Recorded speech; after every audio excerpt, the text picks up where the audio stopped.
Welcome back, everyone. Today we talk about arrays, and as always, let's define the term. An array is a collection or group of items that live consecutively in memory. It's important here to take note that it says consecutive in memory. This comes up a lot later on.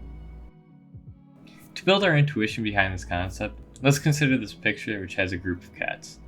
Notice how when we group something, they all have some specific quality that's shared. This is considered a type, and in Java, we've learned about types. Next, let's talk about how to actually represent this in Java. In Java, we specify the type here as the object, followed by 2 brackets and an identifier just as before. Now we're also going to have curly brackets with every item that's in our group within those curly brackets, comma separated. Next, how do we use these arrays? We use them by doing what's called array accessing. We access an index of the array, so if you have inside of the brackets a 0, you get the first element, a 1, you get the second element, and an n, you get the nth element. It's pretty simple and straightforward, but we're going to see a better example of this when we get to the code. Speaking of the code, let's look at our first example.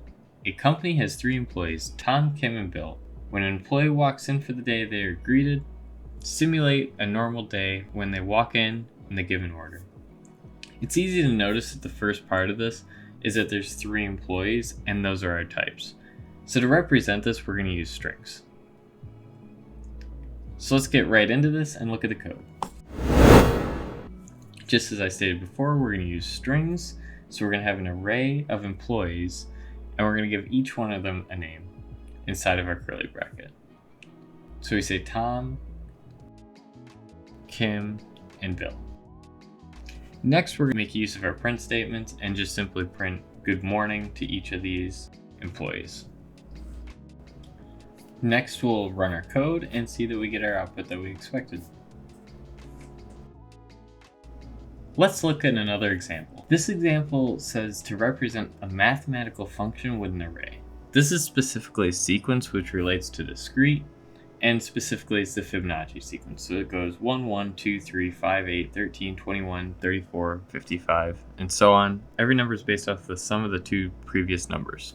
So let's see what this would look like in code, where we're only going to represent up to the number 55, but we could go further.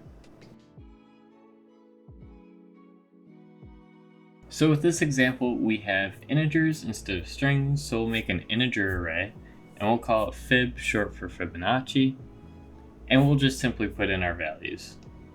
So 1, 1, 2, 3, 5, 8,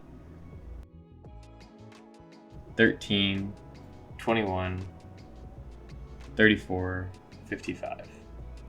Now this example doesn't ask us to go any further, so we'll stop here with just initializing an array.